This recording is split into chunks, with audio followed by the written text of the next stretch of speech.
ಸ್ವಲ್ಪ ಅನೀಸಿನೆಸ್ ಇತ್ತಲ್ಲ, ಅದಕ್ಕೋಸ್ಕರ ಚೆಕಪ್ ಮಾಡ್ದಂಗೆ ಬಂದಿದ್ದೆ.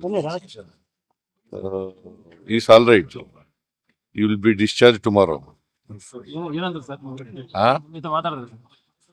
ಚೆನ್ನಾಗೇ ಮಾತಾಡ್ತಾರ್ರಿ, ನನ್ ಜೊತೆ ಮಾತಾಡೋದಲ್ಲ. ಈಸ್ ಓಕೆ, ನಾರ್ಮಲ್ ಚೆಕಪ್ಗೋಸ್ಕರ ಬಂದಿರೋದು, ನಾರ್ಮಲ್ ಆಗಿದ್ದಾರೆ. ರಾಜ್ಯದ ಜನತೆಗೆ ದಸರಾ ಮಹೋತ್ಸವದ ನಾಡಹಬ್ಬದ ಶುಭಾಶಯಗಳು. ಇವತ್ತು ನಾನು ಈಗ ಹೊರಟಿದ್ದೀನಿ ಮೈಸೂರಿಗೆ. ನಾಳೆ ಜಂಬೂ ಸವಾರಿ ಇದೆ, ಟಾರ್ಚ್ ಲೈಟ್ ಪರೇಡ್ ಇದೆ. ಅದೆರಡು ಮುಗಿಸ್ಕೊಂಡು ಬರ್ತೀನಿ ನಾನು. ಫ್ಲಡ್ ನೆನ್ನೆ ಹೋಗಿದೆ.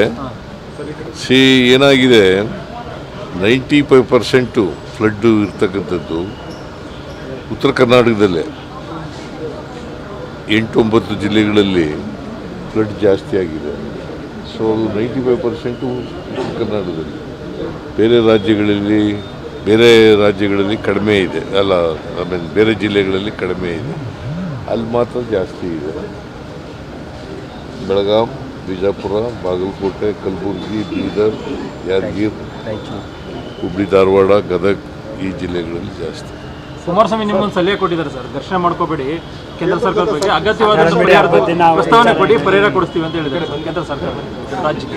ನೋಡಪ್ಪ, ಕುಮಾರಸ್ವಾಮಿ ಅವರು ಅದು ಹೇಳಿರ್ತಕ್ಕಂಥದ್ದನ್ನು ಸ್ವಾಗತ ಮಾಡ್ತೀನಿ. ಬಟ್ ಕೇಂದ್ರ ಸರ್ಕಾರ ಹಿಂದೆ ಬರಗಾಲ ಬಂದಿತ್ತಲ್ಲ ಕರ್ನಾಟಕದಲ್ಲಿ 2023ರಲ್ಲಿ, ಆಗ ನಾವು ಸುಪ್ರೀಂ ಕೋರ್ಟ್ಗೆ ಹೋಗಿ ತಗೋಬೇಕಾಗಿ ಬಂತು ಪರಿಹಾರನ. ಸುಪ್ರೀಂ ಕೋರ್ಟು ಬಾಗಿಲು ತಟ್ಟಿ ಸುಪ್ರೀಂ ಕೋರ್ಟ್ನವ್ರು ಆರ್ಡರ್ಸ್ ಮಾಡಿದ ಮೇಲೆ ಪರಿಹಾರ ಸಿಕ್ಕಿತ್ತು. ಕೇಂದ್ರ ಸರ್ಕಾರ ಈಗ ಕೊಡಿಸ್ಕೊಟ್ರೆ ನಮ್ಮ ಇವರು ಇದ್ದಾರಲ್ಲ, ಯಾರು ಕುಮಾರಸ್ವಾಮಿ ಇದ್ದಾರಲ್ಲ, ಕೊಡಿಸ್ಕೊಡ್ಲಿ, ಮೆಮೊರಾಂಡಮ್ ಕೊಡ್ತೀವಿ. ಸಮಾಜ ಉದ್ಧಾರ ಆಗಲ್ಲ ಅಂತ ಕುಮಾರಸ್ವಾಮಿ ಹೇಳಿದ್ದಾರೆ ಸರ್. ಸಮಾಜ ಉದ್ಧಾರ ಆಗಲ್ಲ ಅಂತ ಕುಮಾರಸ್ವಾಮಿ ಹೇಳಿದ್ದಾರೆ ಸರ್. ಅವರು ಕೇಂದ್ರ ಸರ್ಕಾರ ಪಾಪ ಕುಮಾರಸ್ವಾಮಿಗೆ ಗೊತ್ತಿಲ್ಲ. ಇದು socio economic and educational survey. ಈಗ ನಾವು ಒಂದು there is inequality in the society ಅಲ್ವಾ? ಈಕ್ವಾಲಿಟಿ ಮಾಡ್ಬೇಕಾದ್ರೆ ಏನು ಮಾಡಬೇಕು? ಅಂಕಿಅಂಶಗಳು ಬೇಕಲ್ವಾ? ನಂಬರ್ 1. ನಂಬರ್ 2, ಯಾವ ಜಾತಿನಲ್ಲಿ ಬಡತನ ಇದೆ, ಯಾವ ಜಾತಿನಲ್ಲಿ ನಿರುದ್ಯೋಗ ಇದೆ, ಯಾವ ಜಾತಿನಲ್ಲಿ ಅನಕ್ಷರತೆ ಇದೆ, ಯಾವ ಜಾತಿನಲ್ಲಿ ಜಮೀನಿಲ್ಲ, ಇವೆಲ್ಲ ಗೊತ್ತಾಗಬೇಕಲ್ಲ. ಗೊತ್ತಾದ್ರೆ ತಾನೇ ಈಕ್ವಾಲಿಟಿ. ಬಾಬಾ ಸಾಹೇಬ್ ಅಂಬೇಡ್ಕರ್ ಅವರು ಏನಂತ ಹೇಳಿರೋದು? ಅಸಮಾನತೆ ತೊಲಗಿಸಿ ಅಂತ. ಅಸಮಾನತೆ